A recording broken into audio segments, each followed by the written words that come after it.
good to get you out of that. Yeah, I was gonna say it's good to get you out of that old house, especially during daylight. Cheers. You went for the actual shriek. I went for the actual shriek. Yes, I was like trying it. to beat you to it because I know you're going to start Totally something. I did. was like, damn it, no, Dave, I'm going to start the show this week. I love it. I love it. Nothing wrong with that. Nothing wrong with that. Welcome, everybody. Welcome to DC Fan-imated. We are here talking about some more Batman Beyond, and we're talking about Shriek. That's right. Very interesting tonight because, as I told Dave beforehand, I am drugged out of my mind right now. Yep, and not the good kind. Not the good, not the fun. No. Yeah. Expectorants and antihistamines. Yay! Yes. It's spring.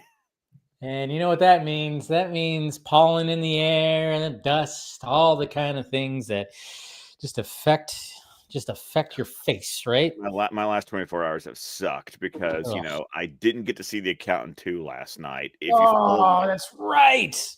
Yeah, okay. Well, before we start, talk about that a little bit because, this is your time to, to talk about that because you sent me the post. You sent me your Twitter post that you were seeing it, and I immediately went, fuck you. I was like, because I'm dying to see The Accountant too, of course. But I remember you telling me you were going to see an early fan event thing, whatever. Yeah, it was tax day yesterday. So yes. I got fucked twice yesterday. So that was nice. Yeah, so what happened? Okay, so I get there and we're sitting there. And I'm just talking to some. There were actually quite a few people. There was a lot because when I bought my tickets, I was literally the first ticket that was bought for this tax day early access screening. So I didn't think there was going to be a lot of people there because with AMC, I do the A-list thing. This was A-list excluded, so I couldn't use my A-list reservation on this movie. I had to buy a ticket. So I used promo codes and rewards dollars and that kind of thing. So I'm there, and it was about 10 minutes after the start of the showing, and some of the people next to me was like, "Yeah, it's like 7:10." I looked at my watch and I was like, "Oh shit!" The movie should have started. The trailers at least should have started 10 minutes ago. And then finally, someone came out and said, "Hey, we're having some problem with the file. It looks like it's corrupted. We're going to be working on it. We're going to update you in about 10 to 15 minutes." And then another guy came out about 10, 15 minutes later. "Yeah, we're still working on it." Basically, you hate it when two different people come out and they give you the exact same information. Yeah. That's what the last girl said. Yeah. You guys, so about 7:45, the movie was supposed to start at 7. Ooh. At about 7:45, they come out and say, "Sorry guys, no movie tonight." And I was just like, this wasn't John Travolta from Broken Arrow. Fuck. This was Nicolas Cage. Fine. It was a Nicolas Cage one from that Netflix special, and they were going to offer both a refund on your ticket.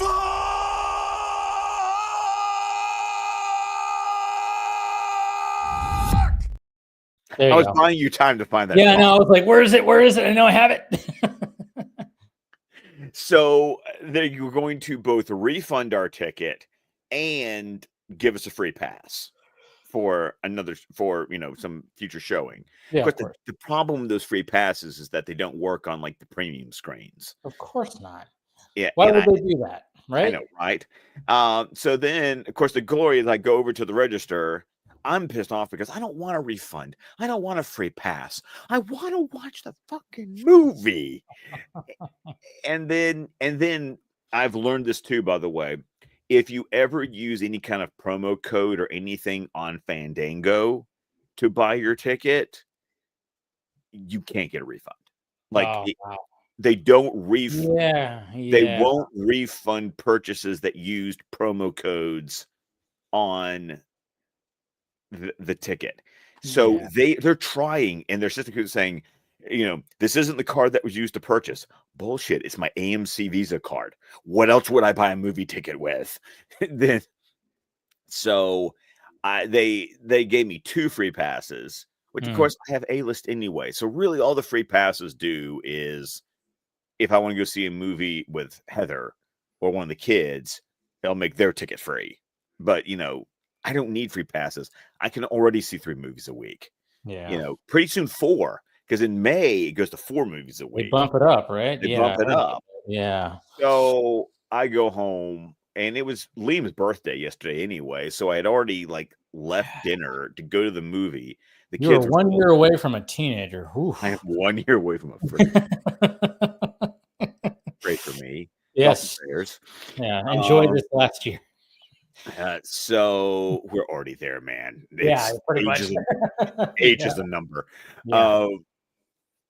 And then of course I go to bed. I had to be at work at 4 this morning, and then I'm up all night because my throat is starting to Oh, close up from the allergy. Like I'm laying in bed going, I know what I'm going to be doing in the morning. And then there was always the debate of, do I get up and just start taking the medicine now? yeah. And it's like, but I have to wake up at 2:30 to go to work at 4, and the drugs are just going to I'm not going to have time to sleep it off. Like this is going to make me even worse. And so Yeah. so that's been my 24 hours. So no, I have not seen The Accountant 2. Ugh.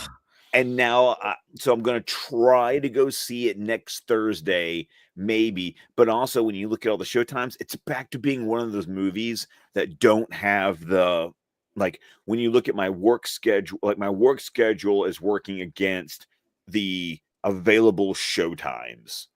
And I'm, Yeah.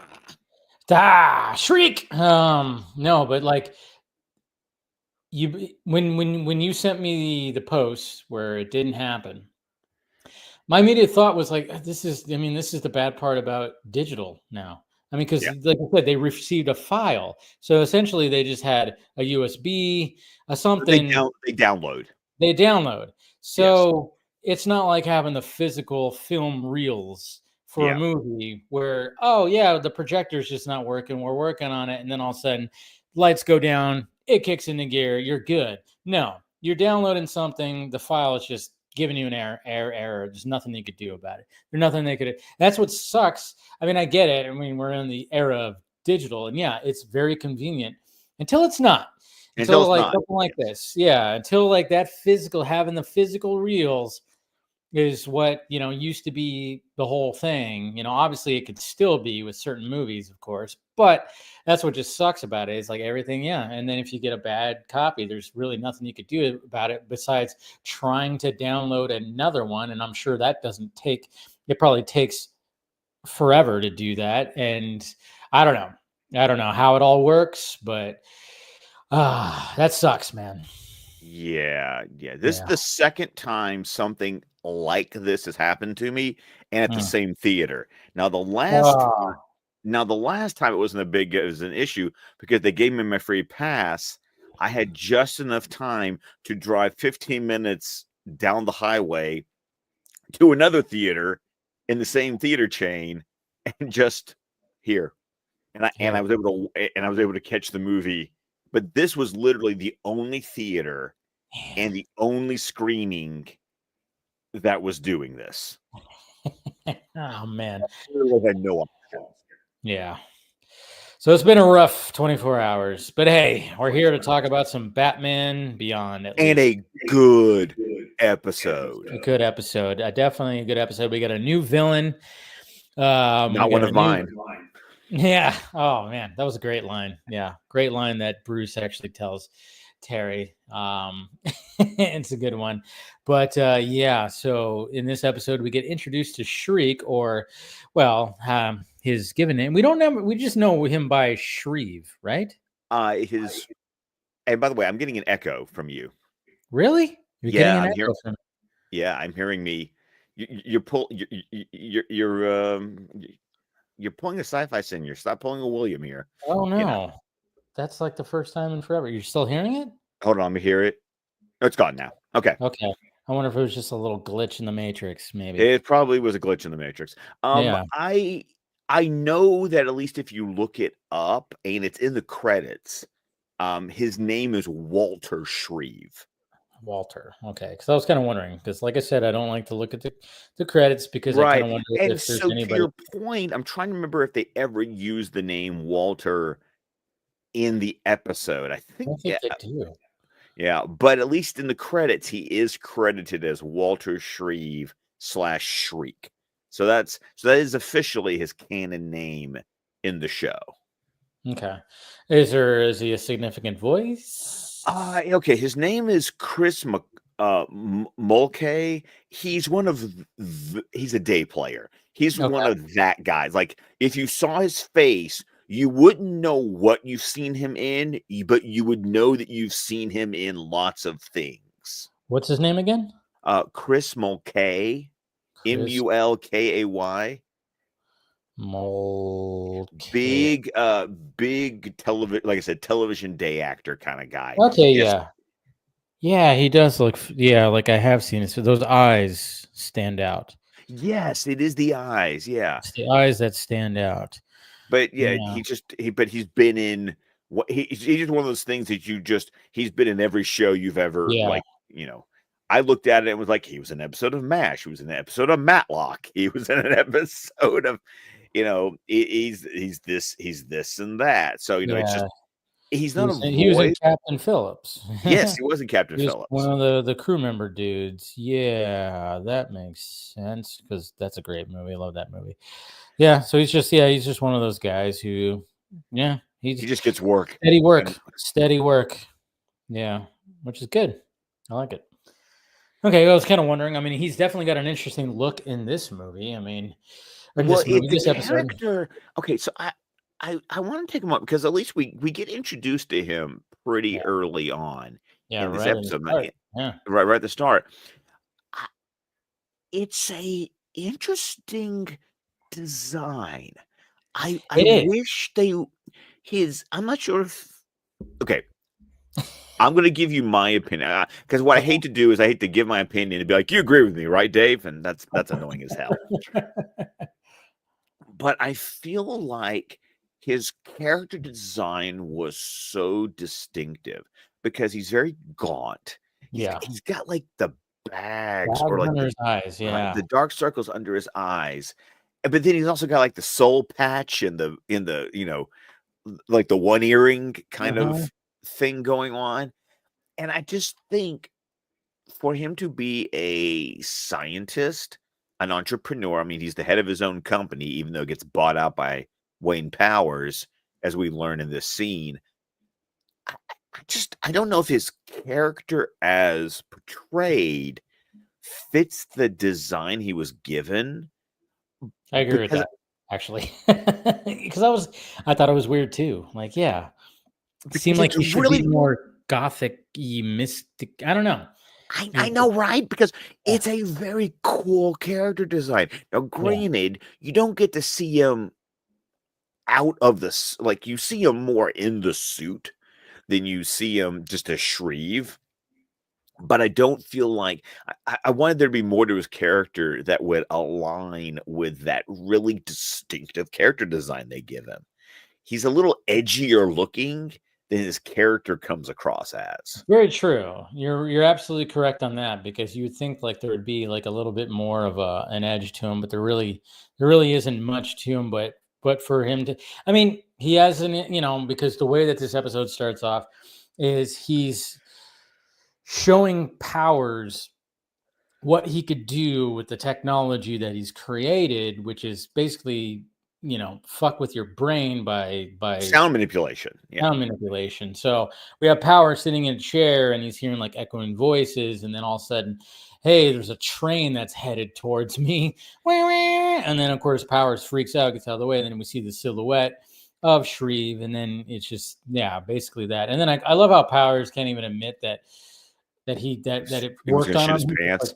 yeah, he's like literally shaking. He goes, I knew, it's fine. He just has to do that whole thing. It's like, come on, shut up.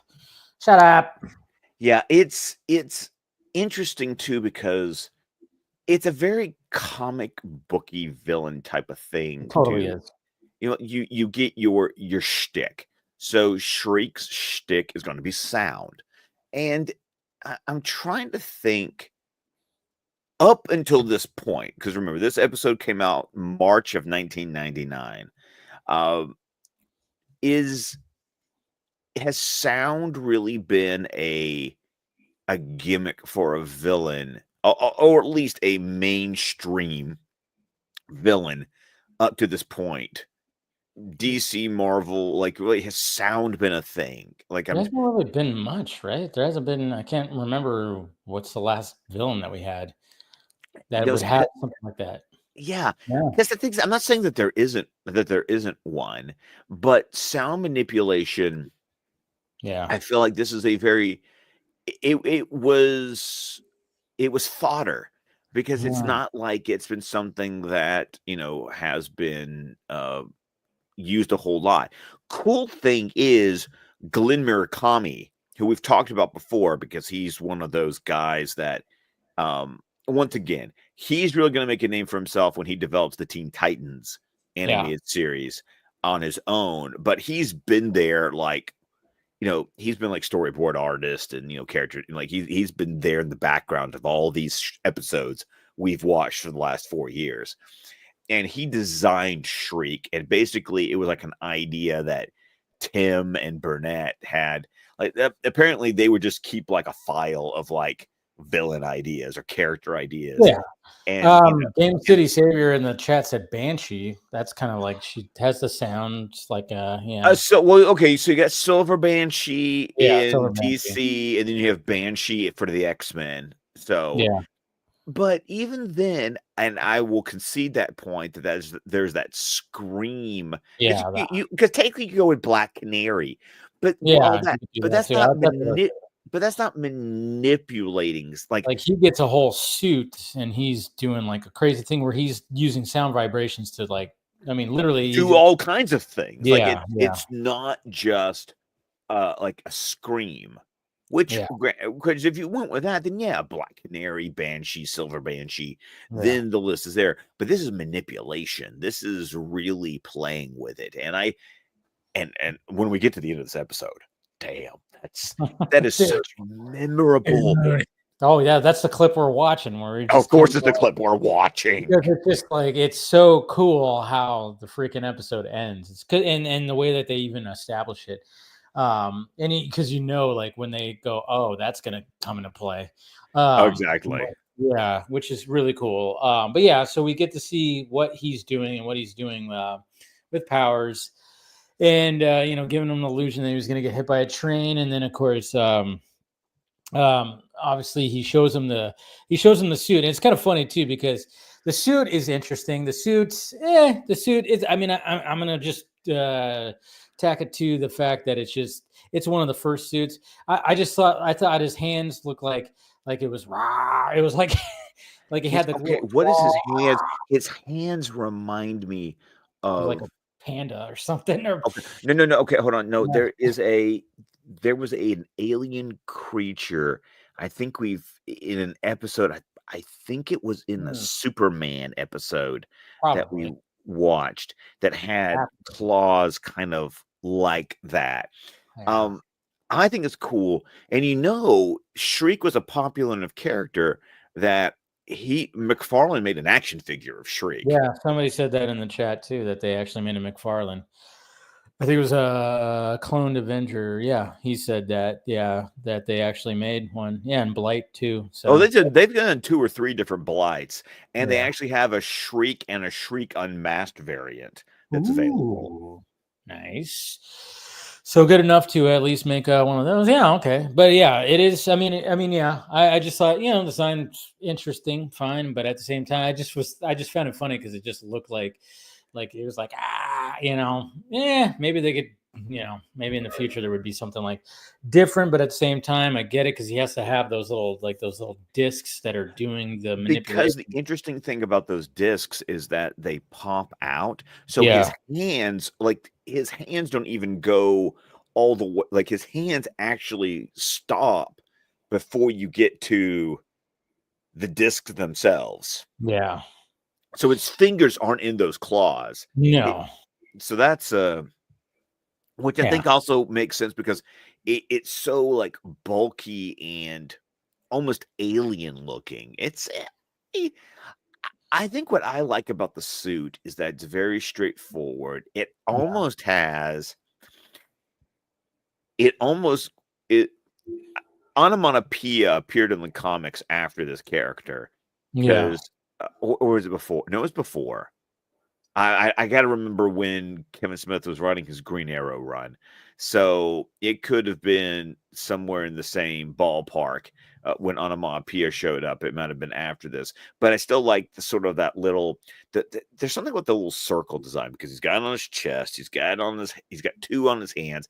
It's just I think it's cool because the suit has so many different places where he's got those like sound manipulation discs, and Uh-huh. as we see throughout the episode, he can use all of them to manipulate sound in so many different ways. I can understand that the suit doesn't like pop. It's not like it's not like it's a grabbing design, but I think it's a sleek, clean design. I think that's why I like it. No, yeah, it makes for sure. I just thought it was just kind of funny how like essentially the claws kind of look, but what you just said, yeah, it does make sense. It doesn't need to be like that. But of course he's doing that, and then of course he's trying to sell the design as, hey, imagine if your construction workers are doing this and they need to like, you know, basically turn something in the rubble or do something, and immediately Powers is like, dynamite's cheaper. And it's like, well, I mean, Powers is thinking, in dollars and cents. And it's like, well, yeah, I could pay you a bunch of money to have a bunch of these suits for the guys, or we could just use the standard old, ever since it was made, dynamite, just to do our thing here. So it was kind of funny. I was just like, dynamite's cheaper. It's so dismissive. I think that's the thing that gets me is how dismissive he is. This really cool, awesome technology, and he's like, "Yeah, dynamite's cheaper." Yeah, because I mean, essentially, if like you're trying to like level out something, you're trying to do something. Yeah, somebody could just vibrate it down, and as opposed to taking the time to load it up, blow it up, or take some pickaxes at it or something like that. You can just do some manipulation quickly, but at the same time, again, this is somebody who's thinking in dollars and cents, who's even though no matter how rich he is, he's thinking like that. Well, then he's also thinking about how this suit could be useful or how he can use this guy. Always something with Powers. It's like, no, we're not going to use it for something productive. I want to use it for diabolical things. And usually involves trying to kill Bruce Wayne. Yes, exactly. It's like, so he starts selling them on that. And then what's cool too is like, and this is what really emphasizes in this episode is the fact that we cut to Bruce where he talks about how disappointed he is because they want to basically tear down historic Gotham. Yeah, because that's the section, Park Row, that of course includes Crime Alley, but we see the Monarch, and he's talking to what I assume is the board of directors, because the board of directors then will call a stockholder meeting because Powers wants to use Wayne Powers to buy out Park Row in Gotham which they just call the historic district, to then build more industrial buildings for Wayne Powers. Yeah. And Bruce he would like to revamp it to bring some, some of that community, some of that, to not just turn Gotham more into an industrial fucking complex.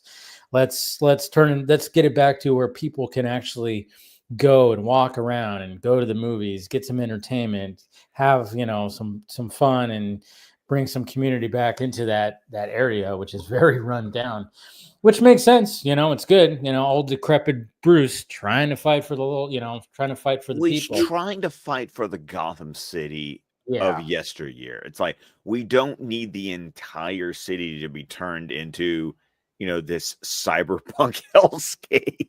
Yeah, exactly. And, after he's done with that, obviously he gets in the car with Terry, and then, we got to, there's a detail that I've known for years about Bruce's limo. Oh, I didn't even notice it. Does it look like the old Batmobile or something? Flipped upside down. Oh, okay. I thought when I saw it, I was like, I didn't rewind, but I was like, oh, that's his car. And Tim, I was like, did kind of look like a Batmobile-esque. So it's upside down. It's the upside down because I'll have to go back and look. no, you have to go back and look. They took the OG, Yeah. Original 85 episodes Batmobile, the one we all love, Yep. and they flip it upside down. Oh, wow. That's pretty cool. So you remember the hood, of the car? Mm-hmm. It's like the grill and the thing that goes underneath the car. They took the That design makes sense. and flipped it over. Yeah. That's awesome. I love that. But of course, Terry makes the little jab about like, yeah, it must have been really important to get you out of that old house in daylight. It's like, yeah, that was pretty good. Of course, Ace is in the car as well. And then, of course, they go to that, they go to the old historic district, and yeah, it's all run down, it's all boarded up, everything, and It's of all course, we see the condemned. monarch. Yeah, we see the monarch, and that's where Bruce mentions, like, this is, where him and his parents would go, and especially before that dreaded night. And of course, Terry does that whole mistake of, wouldn't you want this to go away so then you can forget? And then Bruce is like, would you want to forget about what happened to your dad? It's like, yeah, Terry, hello. You're never going to forget that. And you don't want to forget. No. Because that was Terry just being stupid right there. He was being a kid. Yeah, being a dumbass. Being a kid, Yeah. I think it's interesting the Bruce thing goes across the street to an old police station. Yeah. I always want to feel like, is that like old Gotham Central or something? Yeah, it might be. I know he just kind of like breaks into there and he walks past an old Joker wanted poster. That was pretty cool. Nice. That was cool. Yeah. Yeah, using the revamped design of the Joker. Yeah, black eyes. Yeah. Yeah. Yeah, but they're still using that kind of animation style for this, so I could see why. But it's the last time we'll see that. So. Yeah, true.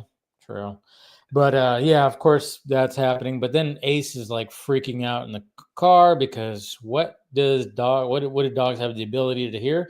They hear sounds more than we do. Yeah, they have such a wider spectrum of sound that they're receptive to, and I love this because this episode is the first episode that really makes Ace like part of the team. Yeah. Because right. Ace is so involved in this episode in a way that he will become more involved as the show goes on. And it's so fun.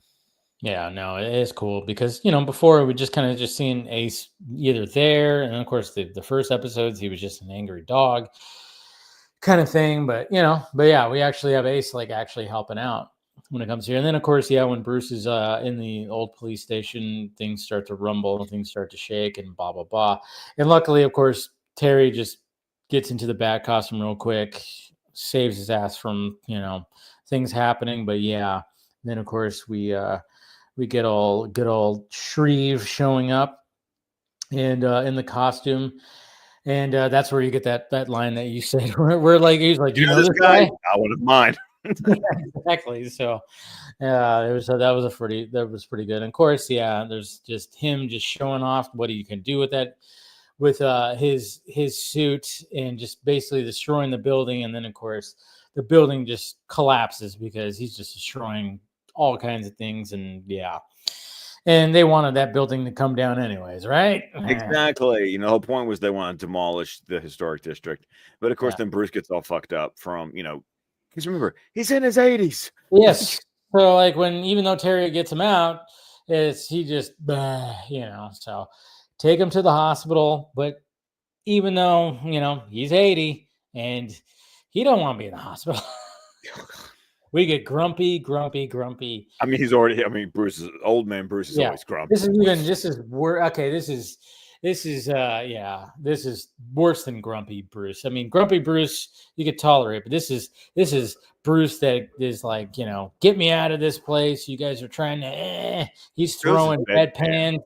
Yeah, he's throwing bedpans. He's yelling at the staff. Poor nurses are like, good Lord. They don't want to have to deal with him, but hey, they have to. It's Bruce Wayne, for God's sakes. So yeah, he's not happy to be there. And then of course, Shriek, like, well, Terry lets him know that, hey, well, at least I got a little bit of a lead. One of the discs from his, one of the gauntlets or gloves or whatever the heck. Yeah, because he did that cool thing where he threw a batarang and it Yep, knocked it right out of the out. thing. Yeah. Yeah. So he does have a lead that he could figure out something. And and then of course we get back to Powers and Shreve. And he does mention that, yes, he that did happen, but at the same, and then Powers, of course, is not happy with the fact that he didn't basically, yeah, he put Bruce in the hospital, but that's not what he fully wanted, right? But he's still alive. Like this doesn't help me all that much. Yeah. And I love Shriek going, I didn't know Batman was gonna be there. It's like Batman's everywhere these days. Yeah. It's like, what are you thinking there, bud? Come on. And then of course, when we get back to Bruce at the hospital, he starts hearing some of those voices that we already established right at the beginning that was happening with Powers. That's kind of like manipulating him a little bit. So he's just like Bruce, Bruce, Bruce, Bruce, Bruce, and saying like, what you have to do. You got to, and he wants him to basically like open the window and basically just jump out the window. And there's an interesting note. Bruce Tim did say, because we haven't talked about our good old buddies at Standards and Practices in a while. Standards and Practices would not let them say jump out the window. Oh, okay. They just said like you have to say, you know what you have to do or something. Right. Yeah. You can tell that's what the intention of the voices are. Yeah. But Standards and Practices forbade them for letting the voices directly tell him to jump out the window. So I thought that was it. I stumbled across that in my prep for the episode, and I was like, you know what? We haven't had a good old Standards and Practices story in a while. It's been a bit. It's been a bit. Yeah, Yeah. makes sense though. Yeah, don't mention that. It's still a kid show. Still a kid show. And I mean, geez, kudos on Kevin Conroy for the scream that he yells out when he's Jesus Christ. That took some. All right, la la la la la la, like where he he gives out a. I almost went. Was that really Kevin Conroy? That almost didn't sound like Kevin Conroy, but I'm like, it's got to be Kevin Conroy because yeah, I think he could probably pull that off. But it's not deep. It's not a deep like yell. It is a high yell. And it was like, whoa, look at you go. That probably took some time where he's like in the booth, just like, all right, ready. And he's just, and then just, yeah. And then he just did it right in that microphone. Hopefully he only did it once. Yeah, a lot of hot tea. Yeah. Oh, yeah. Loosen up honey. Yeah, let's loosen up those vocal cords because we don't want to. I mean, it's also good that he was a singer, so that also kind of helped with the the stretching. But yeah, it's a creepy scene. It's a really good scene. Of course, we as the audience clearly are in on the fact of, because it is also Shreve's voice that we're hearing. Yeah. Say the things. So we know it's up. Yeah, we know that he's being effed with. And then, of course, Terry back in the Batcave is trying to look at being a little detective. He's trying. And then I love the fact that when he puts it into the Bat computer and he tries to tell the Bat computer to like analyze the thing, and the Bat computer is just like, what? And then the Bat computer just finally goes, oh, I know what you're saying. And then it brings like a whole big technical term and he goes, yep, that. What you said right there. He wanted a spectromographic analysis was what he wanted. And Terry was like, yes, that. Do that. Do that. Yeah. And then, of course, when it comes to, oh, yeah. And then there's a term, I forgot what it was, like acoustics or something like that. Acoustrono. Something. Some kind of basically, it was like vibranium. Basically. Yeah, it's a newish element that helps with the technology. Acoustotonium or something. Something of course, like that. Yeah, something like that. And all I could think of was Merlin from the song. Press the digitonium. So then, of course, it's like, well, all right, who is making that? And then, of course, the computer is like, well, there's this. I love it. I love how there's a printout instead of the computer just like showing on the there's still paper, in future. It's like, yeah, it's still printing out like a sheet of paper as opposed to just showing it on the screen. Yeah. I thought that was kind of funny too, but of course, or the computer just telling him, or that. Didn't even think about that. The computer literally just talked like 5 seconds ago. I mean, come on. Yep. But it was like, no, we're gonna put this on that primitive paper. But yeah, so then of course, obviously Terry feels good about himself. He got Ace sitting there just kind of going like, yep, okay, what are you saying? I don't know what you're saying. But he's just like, yeah, see, I'm good. Yeah, who knew I could figure this kind of stuff out? So Terry's very proud of himself, which is good. Like you said, he's being a detective. He's being more of the detective Well, and Batman. Bruce had given him crap about that earlier. He's like, Yeah. I pay attention to you enough. Like, right, because that's how you become a detective. You just like pay attention. Okay. Yeah, and then of course, yeah, we got the voice. Yeah, then of course, yeah, this is like intercutting to, of course, Bruce doing that whole thing and the scream and everything. And then Yes. So Terry shows up at Shreve's place. Shreve's getting home, and he's just got like a piping hot pizza. I mean, this thing is steaming. You notice that? You notice the steam coming off this The pizza steam's coming box? off of it, and Terry's putting on like the New York. It's Yeah, like I yeah, I got got a hot pizza here. I This got is a what I hot love. pizza here. Yeah. It was an interesting choice. They're like, this is gonna be like my Matches Malone kind of voice. Yeah, pretty much. He's working on it. But at the same time, I'm going, all right, Shreve, you're really just going to invite this dude in to share a pizza that you didn't order with you? You didn't think this was suspicious already? But the I know. dude just literally, I mean, it's a little convenient. I will say that. It is But convenient. No, yeah. but okay. So in my brain though, okay, so here's some but Oh, I think I know where you're if you going with this. but if you look at his character design, he's clearly like this weird loner kind of guy. If Yeah. they had played that up a little bit more, or at least done, you could almost see him going, okay, I could use food. I could use a food and somebody to talk to. I could at least have Yes. somebody to Lonely. Yeah. lonely. Like I want to show off my neat shit because Yeah. like he tries to show it to Powers, and Powers is like Whatever. whatever. Powers is just looking at the practicality of it. He's not. Powers is not impressed by just the technological achievement of what Shreve has created. So I think Shreve is kind of lonely. Shreve wants to be able to kind of like show off a little bit. And yes, convenient that this random pizza boy, who Got the is wrong address or whatever. And again, I think they're trying to emphasize that he is a lonely dude. And I think with the steam wafting off of that pizza box, and then of course when he's like, well, I mean, I guess I'm gonna have to pay for it. You still want it? And so they're just kind of like trying to emphasize that, oh, that thing smells delicious. And Shreve's like, yeah, I'm hungry, I'm lonely, come on in.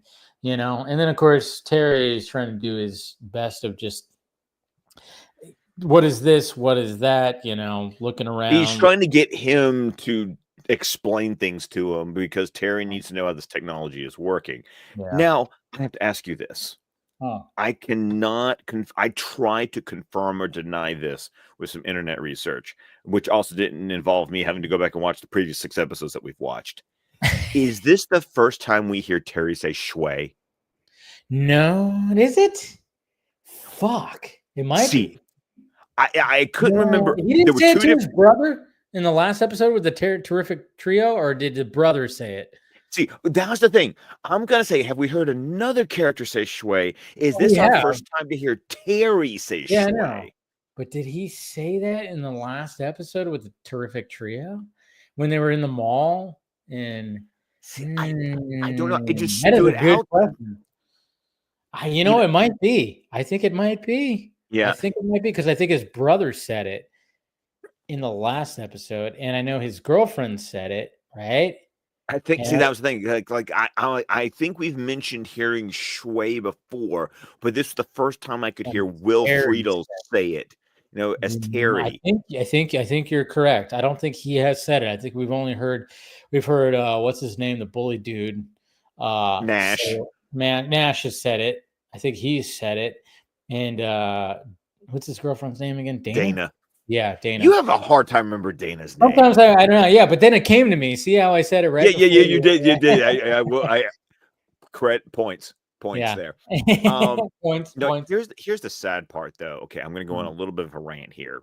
Okay. I tried to look up, okay, when's the first time Shui appears? Like, I was trying to like confirm, like, what's the first person Shui? And stupid ass Google. Every time I tried to look up Shui, you know what every result was about? It was about them using it on the CW Flash TV show as a reference to Batman Beyond. I was like, I don't want you to talk about the Flash using Shui. I want Batman Beyond. It's like, don't give me the article about the Flash referencing Batman Beyond.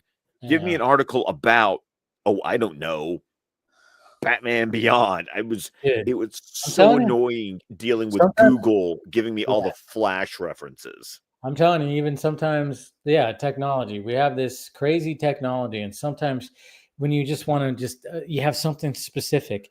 I mean, I had this issue like a few weeks ago when I was like, all right, can you just give me like, I had the Gronk, the AI on Twitter, and I was like going, I just want like a simple image of Amelia Alcock as Supergirl, but use the new Superman logo on her chest.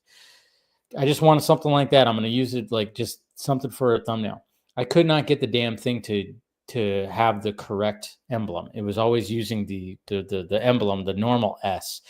And I was like, do you know what the S looks like now? And then it even brought up a whole definition.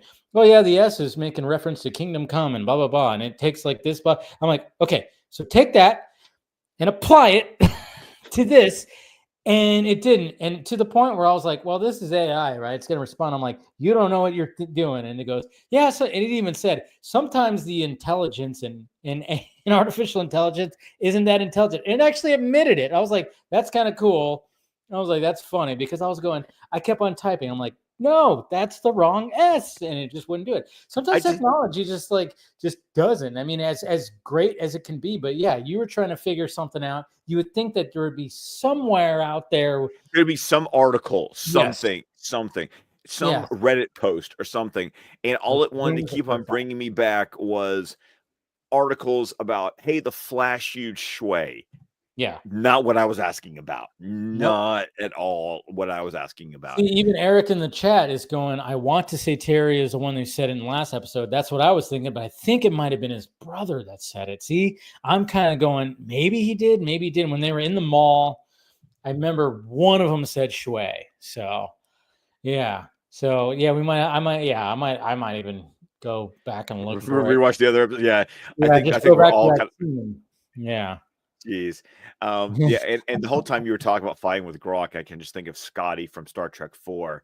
So, when he picks up the mouse in the 1980s and going, hello, computer.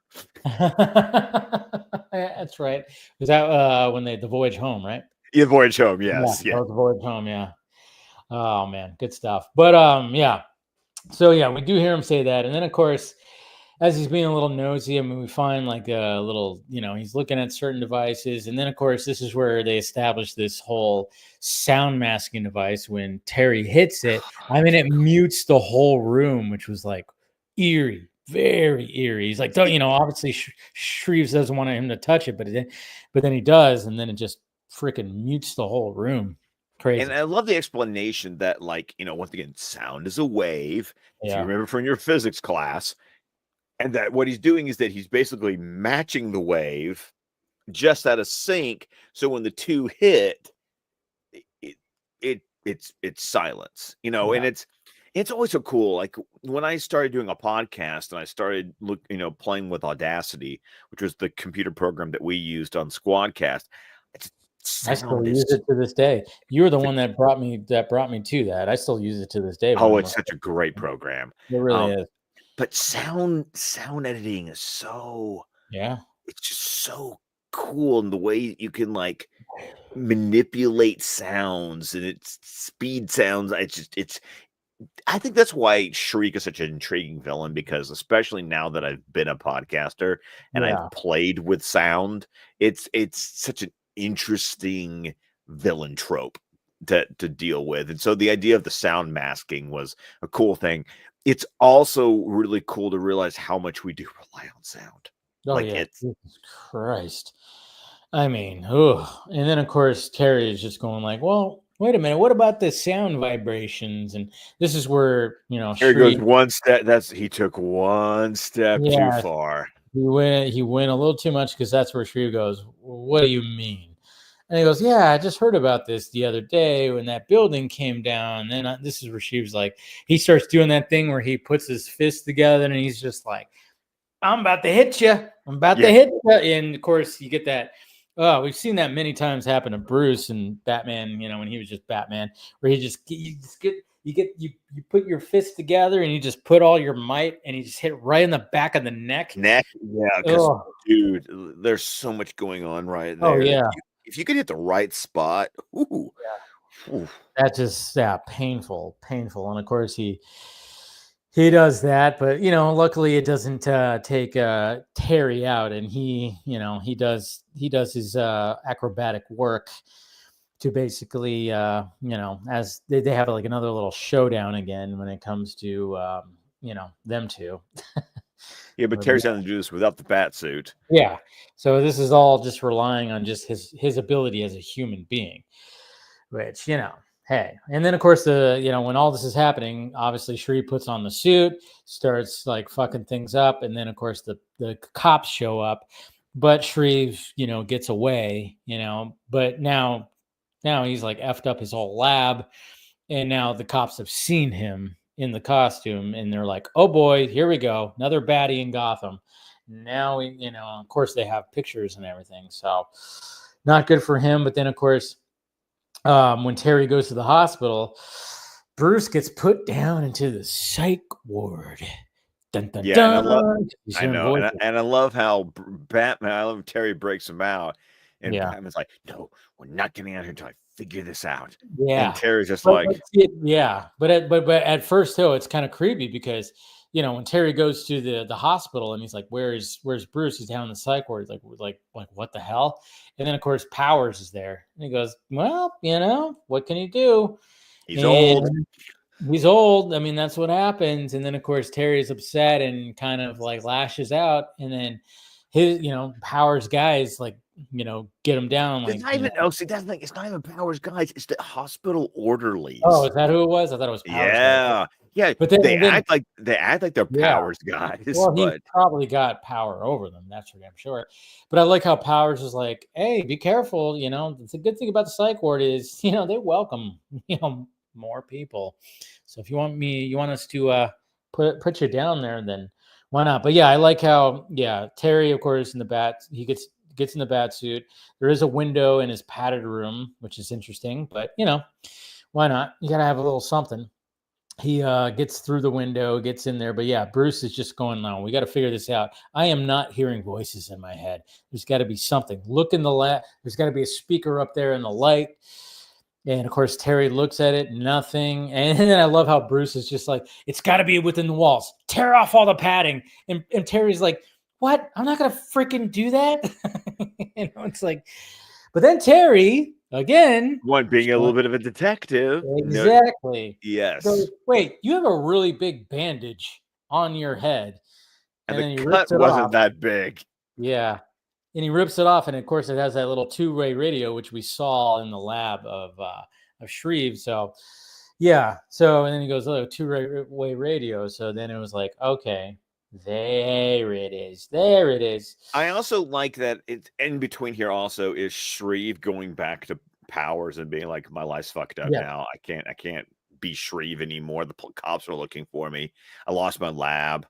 And I'm if in the pantheon of how a villain gets his villain name, I like the way Powers plays it off. Yeah. Because you've always got like the newspaper man. You get like J. Jonah Jameson in Spider-Man, who always wants to give names because he's trying to come up with something splashy for the Daily Bugle. Or you can get someone like Perry White at the Daily Planet trying to give a name, or the reporters, or the like. There's always, I will say, I always prefer when somebody else names the villain instead of the villain coming up with the name for themselves. Yeah. I do appreciate someone else. So I like how Powers is kind of like Shriek. Yeah. Yeah, that'll work. You know, That it's makes sense. I mean, and then he talks him up too, which is what I does kind of like talk him too. up. Because he goes Yes. like, "Hey, you have this suit. You feel powerful in this suit, right?" And I mean, the way that he even, I mean, it is really cool how the scene plays out because he's just He very gaslights him. nonchalant, Like, totally gaslighting him, and just he's almost like he already had this plan out. Like he already, of course he probably already did, but he was just like, yeah, and just sits down at his desk. I'm like, you already have the suit. You feel powerful in the suit, right? And he's like, well, how about, well, you obviously can't go by your name. So how about, and then of course he goes, Shriek, and he just basically, yeah, like you said, gaslights Shriek to be like, hey, this is you now. You are now this, and you have power. Utilize that power, and let's get to work, kind of thing. And you got nothing else going for you, so you might as well. And Powers does a good job of doing that. And then, of course, while obviously when it comes to that two-ray radio thing, they find out where he is, and of course Batman or Terry, he's going to be going over there. And I love the fact too that Bruce, like, is redeemed, and he gets it back, and he gets to see Ace again and everything, and it's just and he gets to sit in the Batmobile. Yeah, he gets to gets into the Batmobile, which is good.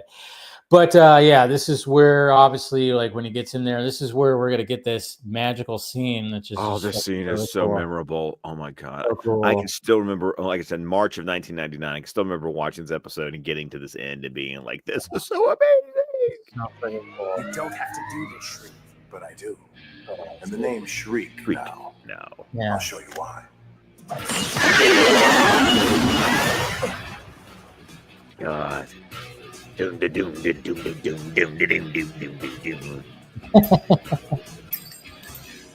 this is so cool about a sound villain. Like every little noise he's making. Hearing it. But then Terry's doing that thing like at the end of the first Terminator. So it's cool because if you can track me by my sound, Yeah. let me just overwhelm you. Yeah. And then turns on, and then he does the masking, and then it's just silent. Oh, God. Crazy. Like, how creepy is this? But then he switches his thing to where it's like, okay, but this is like the decibel level I want to hear. Yeah. I just want to hear footsteps. So freaking crazy. Well, and this scene is so important to go realize how much sound helps you be aware of your environment. Mm-hmm. I mean, this should be loud as all hell, but I mean, just and then you get the music that comes in. And it's almost symphonic. Like they don't go with like the really awesome, like the guitars and shit. Yeah. It's just look at this. It's so freaking cool. Oh, I love this. Quiet out there. Look at that. Look at that shot of Ace and Bruce in the fucking Batmobile with the red. And then of course Ace is like freaking out because he's hearing everything. Right. Nothing. The sound hasn't been knocked out for him, and there Ace is saving Terry. Yep. Look at that. I mean, come on. And then, boom! And then everything comes rolling back into his head.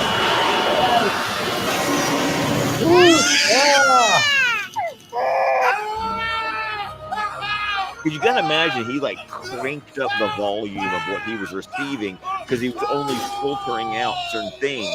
But suddenly you get everything. Get up. Crazy. And then he can't hear anything. And all of a sudden he's just hearing a ring now. Yeah, he's got tinnitus. Yeah. That ringing in his ear. So it's one of those creepy Twilight Zone kind of endings when you've got a sound villain who's deaf. Oh yeah, that's not good. And then of course we get the stockholders like little meeting here, and Powers didn't get his way. No. Of course. Shocker. No, people do not want to tear down the old Gotham. Yes. So he's not happy naturally, and then I mean, this is a great scene where Bruce, I even did it, Batman, and when Bruce was like, I knew I wasn't crazy. The voices called me Bruce. That's not what I call myself. Yeah, and he's like, what do you call yourself? And oh yeah. At him. And he's like, oh yeah. Makes sense. But I also love when Terry goes, but that's my name now. Will Yeah. Friendly went down to his Batman voice. Yeah. And then Bruce is all, tell that to my subconscious. Subconscious. I was like, yeah, Yeah. he'll always be Batman. But yeah, good little ending. I mean, I yeah, always remember that line. That's another. I had so much about this episode. I remember the scene where yeah. the sound goes away, and I remember that's not what I call myself. That's so much memorable stuff from this episode. It's a good episode. It's a good episode. It's a good villain. I mean, yeah. I mean, when I was watching, I was like, okay, yeah, the way that Powers manipulates him to basically become this villain, and then of course with the establishment of the sound mask, I was like, oh, when that happened, I was like, oh wait, that was where it clicked with me. I was like, oh, that plays later As on. soon as and then I know what the clip tonight's going to be. Yeah. And I was like, oh yeah, that plays later on. And sure enough, I mean, Jesus Christ, I want to see something like that, like in live action, for God's sakes. Well, you know what? We almost, not a Batman thing, but you and I have both seen Warfare. Oh, yeah. Was around with sound design like that. Dude. Fuck. Man, yeah. I mean, yeah, Warfare. We both saw that last week. I saw that with my dad, who's he's an Army veteran. And I mean, luckily, my dad was a helicopter pilot. He wasn't like, He wasn't a grunt. No, he wasn't like one of those. But still, I mean, he did go to Afghanistan one tour. He didn't, he was good. Everything was, but at the same time, we both, I'm selling Warfare right here again. It's just once the shit goes down in that movie, you don't want to get up out of your seat. But the way that Alex Garland and his team use sound design, in that, like, that's a movie that shows you the importance of sound. Yeah, how you use sound. The shit goes down. Basically, you're getting the point of view of soldier, ring in the air. You can't hear anything. What the fuck just happened? Disoriented, and you're just like, ooh. A little bit was. I think they, Steven Spielberg used a little bit of that in Saving Private Ryan. Yes, they did, but the impact, but just the way that when Garland's team decided to what sound, when to use sound, when not to use sound, what level of sound, it's which it's just watching this episode that we're watching. It's like, guys, sound is so important, But yeah, pretty intense. Great episode, and hopefully you guys enjoyed it too. What do we have next week? Still Batman Beyond. And next week's episode is Dead Man's Hand. Dead Man's Hand. See, I don't recognize any of the titles. That's the sad part. Okay, so I'm going to tell you this. We're going to get introduced to villains for the first time, but they are classic Batman villains. I think, yeah. Okay. Yeah. When you said, when you started to talk right there, all of a sudden, like, a memory tripped. So I think, okay. I like it. Okay. So Dead Man's Hands next week, guys. We're still going to be in Neo Gotham. And I mean, it's always great because it just seems like we have never been disappointed yet in 7 episodes in. Yeah. Watching. And we've only got a 13 episodes per season. So, we're more than halfway there. So, but yeah, so that's cool. So, go ahead and watch that. We'll be back here talking about that episode and, obviously probably having another, this is a great episode. Of course. So, all right, we appreciate you guys. Scott, go ahead and plug anything that you got to plug. Well, I was supposed to have an Accountant 2 review, Captain. Yeah, I know, Chase. But once again, find me on X at ScottDC27, on Vero at Scott McClellan, and don't forget to check me out on Letterboxd. You can find me under my name, Scott McClellan, or Scott DC27, like my X feed.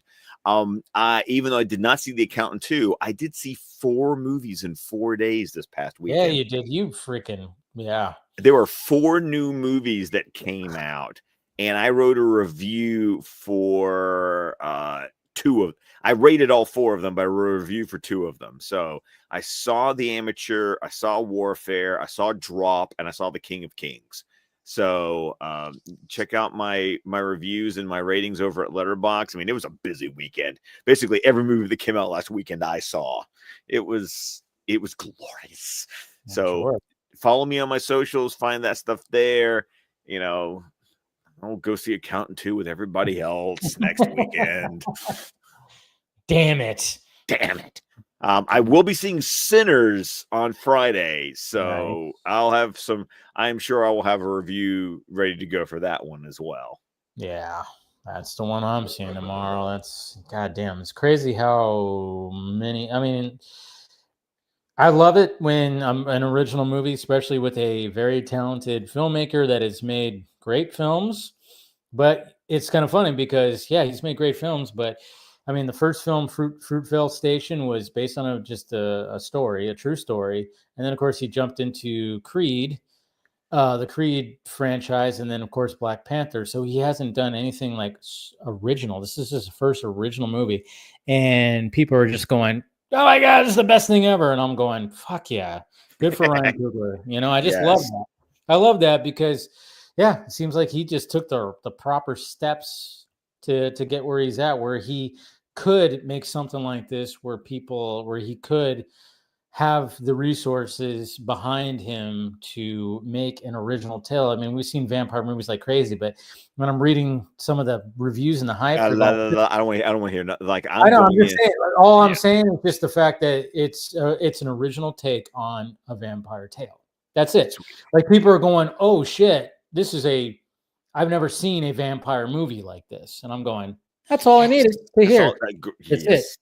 Yeah, no spoilers. Anything. It's just that's what I've seen consistently when it comes to people reviewing this. So, anyways, thank you guys for joining. This was another great episode to talk about, and we'll be back here next week, and hopefully you will be too.